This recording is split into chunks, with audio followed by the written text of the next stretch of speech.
UK central government spends £284 billion a year on goods, work, services from external suppliers. This amounts to around a third of all public expenditure. And then there's local government purchases such as BBC, HS2 and much more. The spend is vast and importantly, it's public money. So it's only quite right that government buyers want value for that money beyond, shall we say, best price. A way of gaining that extra benefit is through compliance measures such as carbon reduction, apprenticeships, health and safety, and also now the Social Value Act. To many businesses, the Social Value Act is a mystery, another cost, eroding margins. It's applied differently, it seems, across the UK, and something to be done rather than embraced. One of the principal sectors it impacts is the construction sector, already worried about its own profitable future. But the Social Value Act is here to stay, and procurement officers like it. So how to handle it?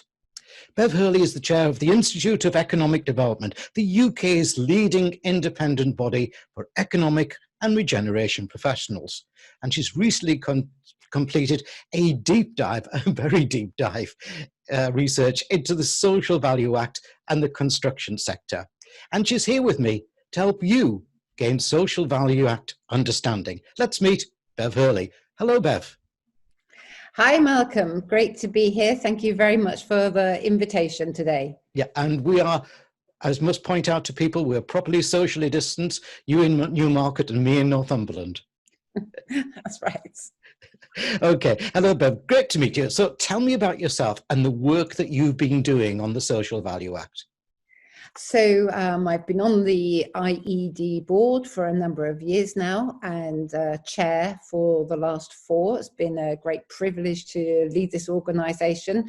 I have a great team and some exceptional members up and down the UK who are really working their hardest around economic development and regeneration and planning and procurement and all those different functions.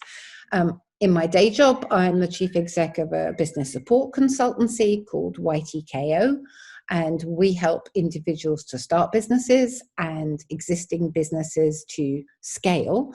So we deliver a variety of business support programs, and in that capacity, work with a lot of economic development professionals and local enterprise partnerships up and down the UK, particularly those in the more deprived areas.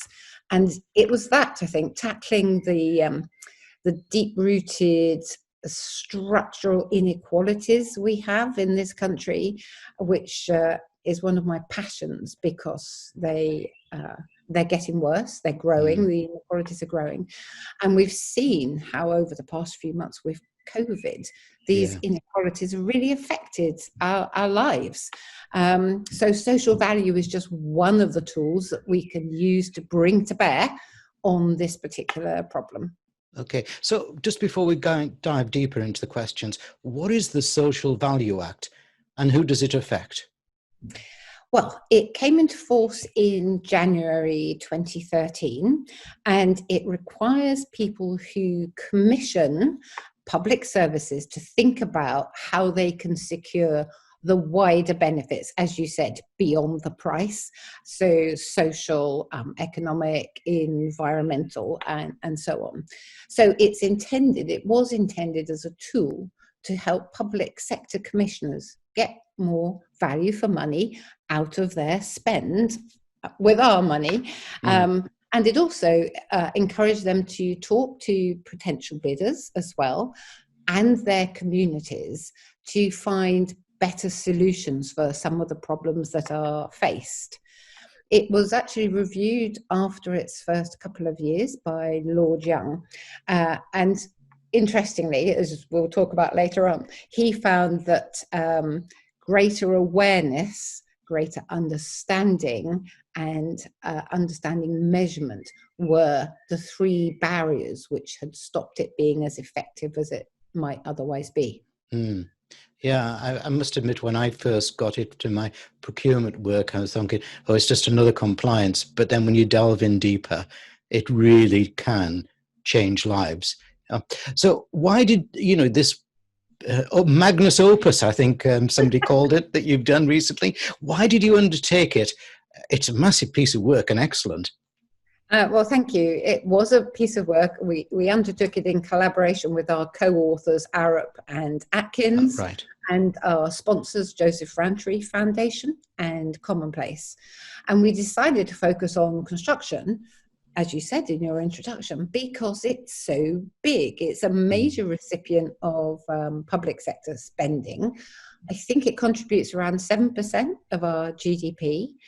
And the estimated construction spend by 2030 is £500 billion, which is an awful lot of money. Yes. So it's absolutely central to placemaking, which is what economic development is all about. And so we wanted to do the research to find good practices so that we could share them across our membership in the UK and Scotland, Wales and Ireland, to try and make sure that every one of those £500 billion would deliver a greater impact for our disadvantaged communities and left behind places. That was what we set out to do. What does good look like, and share it around. Yeah, excellent. So what were your findings as a summary on the construction sector? Well, I guess we found that we were a long, long way from social value nirvana. No comprehensive definition of what activities count as social value. There was a huge range of practices that were seen to be within scope. And one of the biggest barriers that was reported both by the commissioning side and the industry side, the biggest barriers was lack of understanding of what social value is. Yeah. There's an absolute plethora of definitions, of tools, of methodologies, of frameworks. It's so fragmented and lacking in focus, really. So that was a key finding, that this lack of a definition in the Act, which was meant to encourage innovation, has sort of snowballed into lots of different pieces. Secondly, we found that much of what is delivered and counted as social value could in fact be considered as just good commercial business practices, or even commercial self-interest. So things like managing risk and noise and prompt payment codes and internal equality and diversity initiatives, training the supply chain, low carbon sourcing, all those things. Like, well, that's not really adding value and making a difference to disadvantaged communities. That's kind of like how business should be doing all those things. So it's hard to argue that was tangible social value. Yeah. Very little evidence of prior consultation with the communities involved to understand their needs, either by the commissioners or by the commissioners and the bidders working together. And lastly, most of the social value was very, very output focused. So things like number of apprenticeships hired, or number of school visits done, number of people trained, with very little attention to the outcomes or the impact of those activities. So no monitoring, little enforcement, very little reporting of what actually happened. And finally, a lack of collaboration on cross-boundary projects, particularly in the infrastructure sector. Lots of dispute about what frameworks, what outputs, who claims them, stuff. So actually, I have to say, it's a bit of a mess. Yeah. On all sides. Yeah, I totally agree with you. And that's what we found working with construction companies to help them win. They just said it's so subjective and it's so different. And procurement people want to commoditize it, as you quite rightly say, down to how many apprenticeships. So we've got a number so we can judge people, and that's not in the ethos, should we say, a bit of. The construction sector roughly accounts for 1 in 4 businesses here in the UK. Can all deliver on the Act, or is it just for the larger businesses? No, absolutely not. I'm a firm believer that whether you're a corporate or an SME or even a sole trader at the bottom of the supply chain, absolutely everybody can make some contribution to improving society. And I think actually we've seen a good example of that over the COVID months, where smaller businesses, voluntary and community sector organisations, who play quite a big part in delivering social value at the bottom of the supply chain. All sorts of people stepped up to the plate to help those in need of help. And it was great to see that participation community spirit being alive and well. So no, it's definitely not for the big boys. You know, they've got resources and capacity and knowledge. But when you're in a project, in an area, you want that local impact. So yeah, everybody can play a part, and in my view, should play a part. So the challenge, though, is to keep that rolling and not just wait for Nick Knowles to come in town with the big DIY rescue.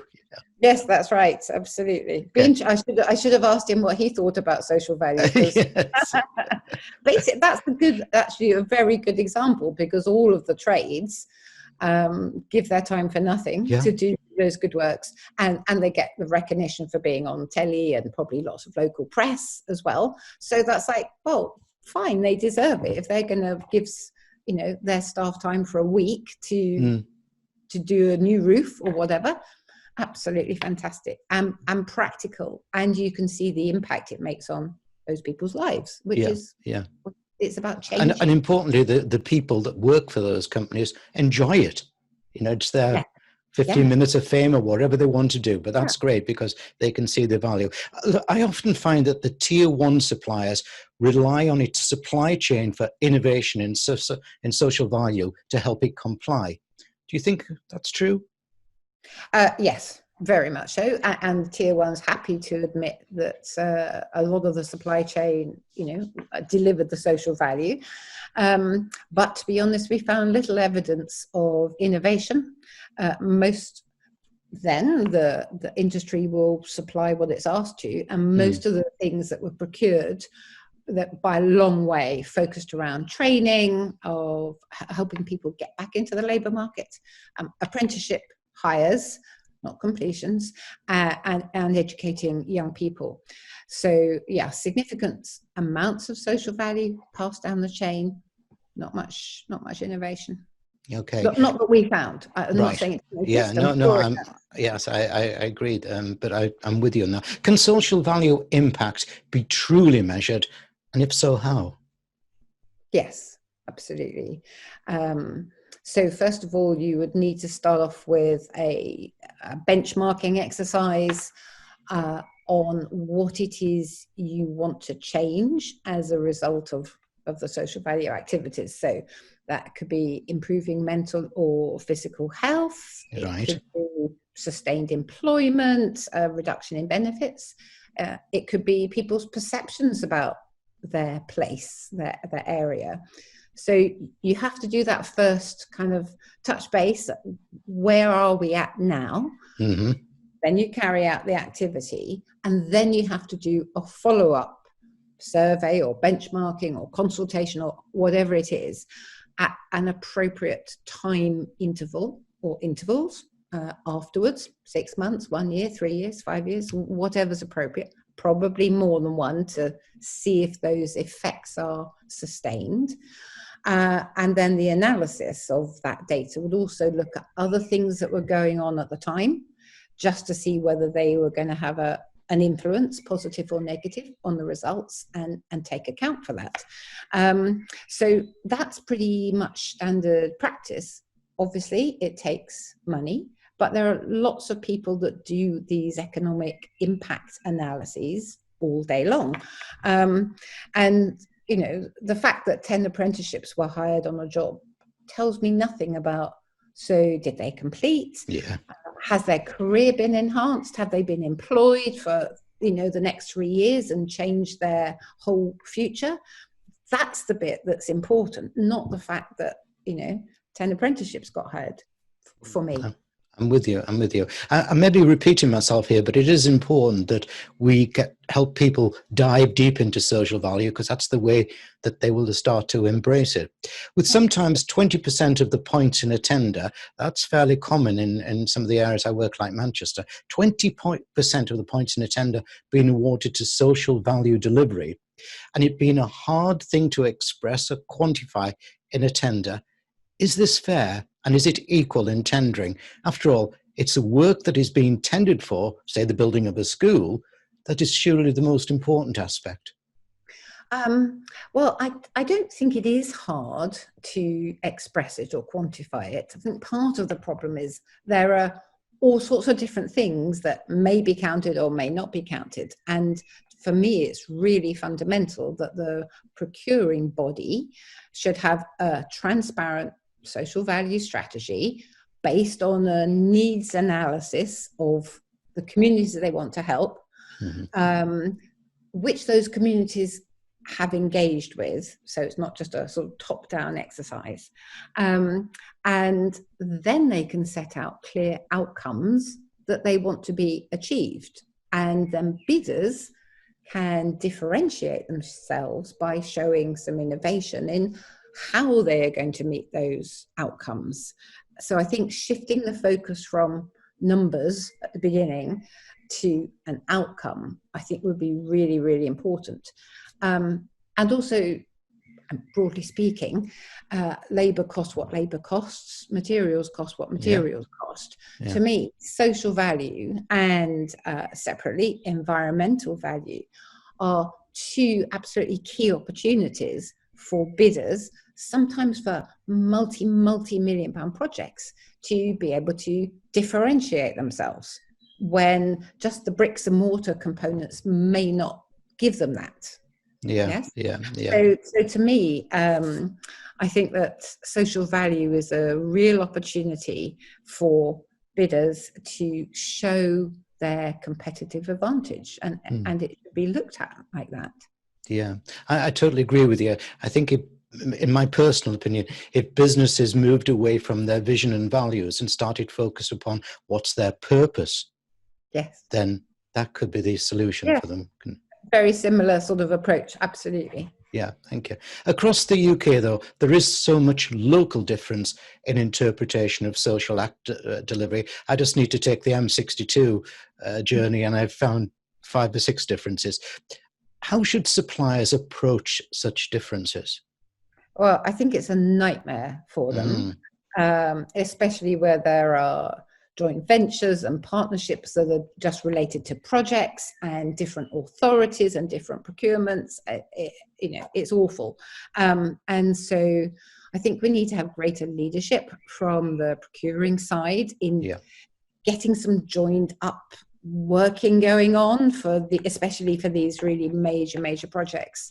And I also think for industry, there's no centre of excellence, which is one of our recommendations, as to what good looks like, who does it, what are the sort of benchmarks that we can apply. There's no mandatory reporting around social value activities, either on the suppliers or the buyer's side. It's really hard for them to be able to say, well, look at our track record. This is what we did last time. You can trust us to deliver. There's no concept of a procurement memory as to who did what they said that they would do in order to get that contract. So I just think that, everybody around the social value agenda in construction needs to gear up and probably collaborate a bit more with each other and work on this together rather than in an adversarial kind of mind frame. Yeah, I think a lot of times the procurement people lack the skills of supplier management, which would then follow through on what's been promised, doesn't it? Lack that, and also the budget to do so. That's local authorities are so strapped for cash in particular that I think a lot of them just have to hope for the best. Yeah, I found that many firms are already delivering social value, or they may not know it. For example, doing pro bono work. Do you think this is a common factor? Yes, very much. So I do agree with you to some extent, although I would caveat that with understanding what type of pro bono Yes. work it is, Yeah. because a lot of organizations will do stuff for free in order to attract an audience who they will nurture and then eventually get hefty fees from. So that I don't think is social value. That's good commercial business. Yes. On the other hand, if companies are devoting 10% of their profits or 500 staff hours to mentoring or tackling disadvantage in some way, absolutely that's social value. And a lot of small businesses, in my experience, do quite a lot of this sort of stuff, and they just do it because that's they do it. Being a good business, and they want to do it, and they get something out of it too. Yeah. Many of them just, they live in the community, they employ people in the community, they want to give back to the community, and it's brilliant. Yeah, exactly. Yeah. What goes around comes around. Yes, it's true. So could you give me a good example that you may have discovered in your research or elsewhere of a good example of social value delivery? Well, I hate to say no.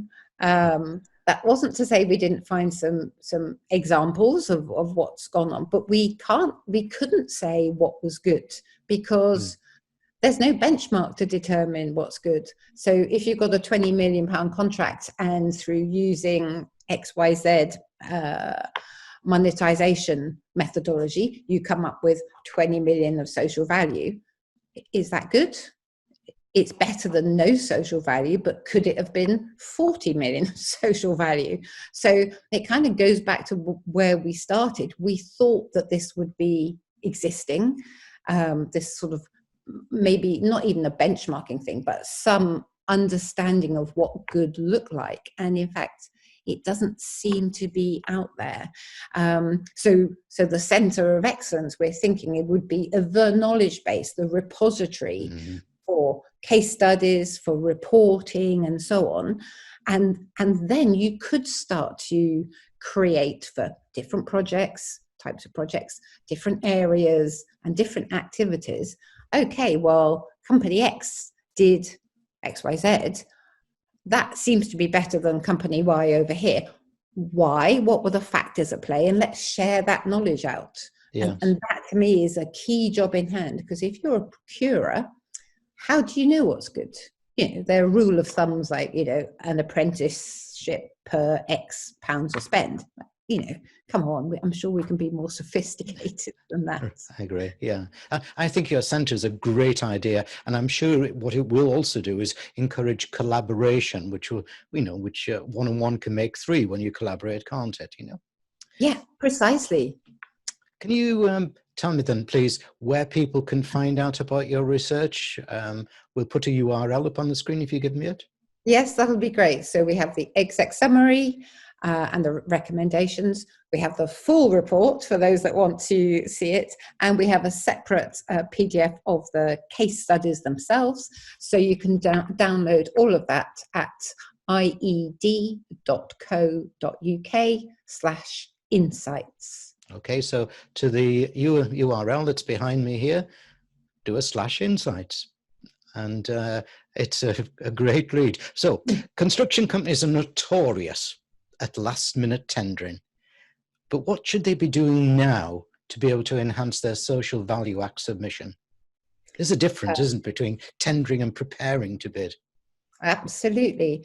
Well, I hope everybody reads the reports, yes. Because that will give them some pretty clear ideas about missing gaps and areas of failure. I think quite a few companies that we've shared some drafts with just to test out some of these things have said, yeah, we think it is time to take a look at what we're doing and step up further. I think industry and public sector are likely need to do that sort of exercise. And the government needs to support it by changing what's called the Green Book, which is the sort of basis on how you assess a business case, make a business case, because social value needs to be at all stages, including the design process, not just at the end when you've got, people on site building stuff. So I would like construction companies and the public sector to join our follow-on roundtable discussions on scoping out the centre of excellence and the definition of what should count and what shouldn't, to have that clarity and hopefully some uniformity as well. Obviously, some areas will always want to do things a little bit different, but even to get partway down that journey would be great.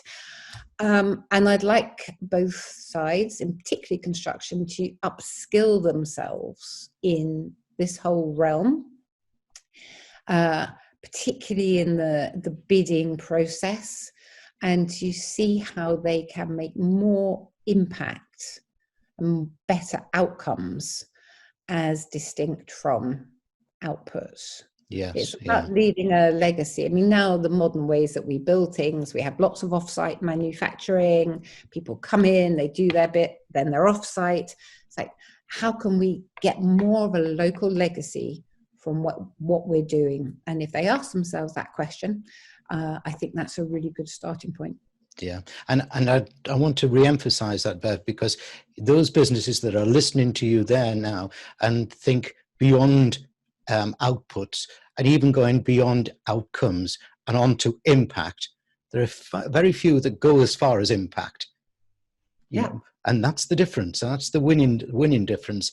Do you think that suppliers often present their social value activity with the hope that it's understand or it's right? Should they be starting more to be more quantifiable out the impact then? I think so, because we found that it was largely output driven, procured and delivered. I think anybody that talks about longer term economic impact is going to be differentiating themselves from the other bidders in the room and demonstrating that they have thought about not just numbers, but the outcomes and the impacts and what does it all mean, and just doing that thinking exercise and feeding that into their bids. If I were a procurer, I'd say, "Oh, that's really interesting," and I'm sure that, as you say, 20% of the marks, that's a growing percentage now, from 5 to 15, 20, particularly up in the north. That's an enormous amount of points that are up for grabs. So the playing field is there for you to take advantage of and think outside of outputs and move towards this strategic impact and outcome focus. Yeah, absolutely. Especially when you talk about those points. The head of procurement for Suffolk County Council one day, when him and I were working together, told me he'd just signed off on a new house, a new shopping centre, and it had gone down to 2 decimal points, the decision. Yeah, it's marginal. So whatever you get, what you're giving people is a winning opportunity. I often find that a company submits its Social Value Act proposed activity in a tender document, but it's then never really truly implemented or measured by the commissioning body. Surely this undermines the ethos of the Act. What's your thoughts here? Should a supplier be themselves more proactive in such measurement? Yes, absolutely. That was one of our findings I mentioned earlier on. Very little seems to be measured, and an even smaller amount appears to be disseminated or shared. And it's a key recommendation that we want to see mandatory reporting for both industry and the public sector, preferably a joint report which they do together at the end of the project, and that should be published and captured somewhere. 500 billion of our money in just construction sector. We have the right to demand that transparency, and the government needs to enable the public sector to be resourced to monitor and measure more effectively, without doubt. Excellent, yeah. So finally, Bev, it's not pantomime season yet, and we might not be this year, but it is fairy godmother time.